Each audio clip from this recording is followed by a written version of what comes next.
शिवसेना नोकरी देणार नाही, गेट आउट, जा जिकडनं आला तिकडे चालता, गुजरातला गुजरातला जा, तिकडे बाकी येतो. आणि म्हणून त्याला ती शिवसेना नकोय, कारण शिवसेना जोपर्यंत आहे तोपर्यंत मुंबई गिळण्याचं स्वप्न त्यांचं आपण साकार होऊ देणार नाही, त्यांना पक्का माहितीये. म्हणून मुंबईचं जिंकण्यासाठी शिवसेनेला त्यांना संपवायची, शिवसेना तोडायची फोडायची. आणि आपले बूट चाके लाचार त्यांना कळत नाही ते खुर्चीसाठी आईच्या खुशीवरती वार करतायत. त्या आईने जन्म दिला, त्या आईला मारण्याचं म्हणजे तिची सुपारी घेऊन हे त्यांचे बूट चाटतायत, दिल्लीश्वरांचे बूट चाटतायत आणि पुन्हा सांगतायत आम्ही हिंदुत्ववादी बाळासाहेबांचे विचार. अरे बाळासाहेबांचं नाव घेण्याची तुमची लायकी नाहीये, अजिबात लायकी नाही. आणि काल परवाकडे सुद्धा मी जे पत्रकार परिषदेत बोललो ते आज मी यादी घेऊन आलेलो आहे.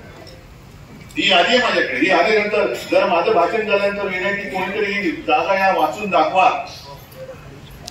धारावीकरांना कसं फेकून देत आहेत, म्हणजे मुरुडला टाकून द्यायचं, दहिसर नगरला टाकून द्यायचं, मिठागरात टाकून द्यायचं, कुर्ला मदर डेअरीमध्ये टाकून द्यायचं का?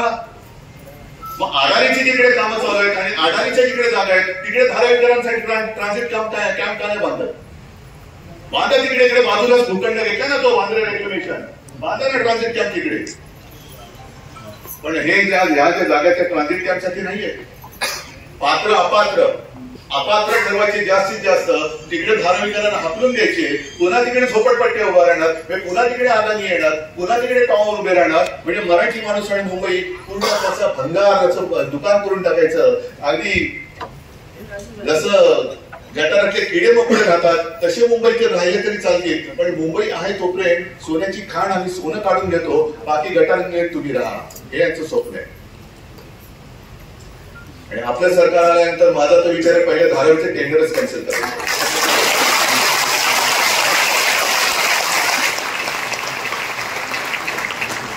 पण धारावीचा विकास जरूर पाहिजे, पण धारावीच्या नावाखाली तुम्ही माझी मुंबई बकार करणार असाल तर मग ते टेंडर फाडून फेकून दिल्याशिवाय राहणार नाही, नक्कीच फाडून फेकून. एक तर धारावीकरांना न्याय मिळणार नाही, एका धारावीच्या 20 धाराव्या हे करणार. मग मुंबईचे बाकीचे प्रोजेक्ट जे काय आहे, बस टर्मिनस असेल, आणखीन काही टर्मिनस असतील, आणखीन काही गोष्टी असतील, त्या करणार कुठे? आज सुद्धा इकडे मुंबईमध्ये जी काही विकास कामं चाललेली आहेत ती विकास कामं नाही, ती भकास कामं आहेत. गरज असेल तर जरूर विकास करा, पण मुंबईचं सौंदर्य मागताय, वाटते तिकडे वेडे वाटते तुम्ही मेट्रोची उभारणी करताय.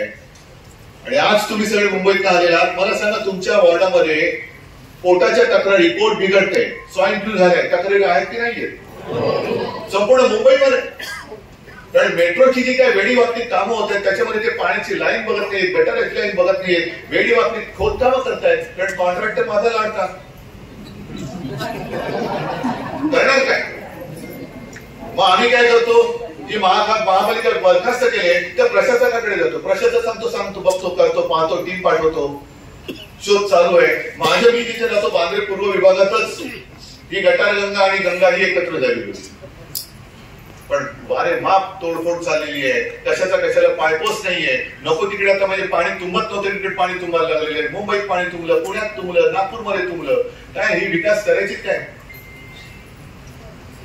आणि विकास पुरुष आले कुठून?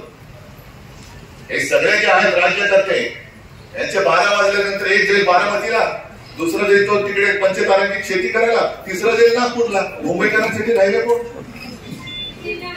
आपण मुंबईकर आहोत, आपली मुंबई आपण नाही जपायची तर हे काय व्यापारी आहेत ते जपणार मुंबईला? ज्या प्रकारे त्यांची काही जी मुंबईची लूट करतात. आणखीन एक प्रकरण कालच ती बातमी आली होती, आणखीन एक जो भूखंड होता पशु आणि सगळे पशुसंवर्धन विभागाचा, तो मुंबई बँकेला देतात.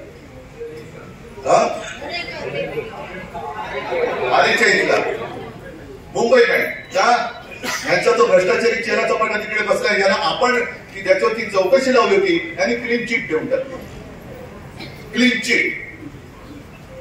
हे सगळे मुंबई लुटतायत. तो तिथला पार्ल्याचा पनेल झोन म्हणजे इकडनं विमानाचा उड्डाणाचा आणि उतरण्याचा मार्ग असतो, तिकडे तुम्हाला सगळ्यांना कल्पना आहे की एका मर्यादेच्या वरती इमारतीला वाढीव FSI देता येऊ शकत नाही. हे पहिल्यापासूनच आहे.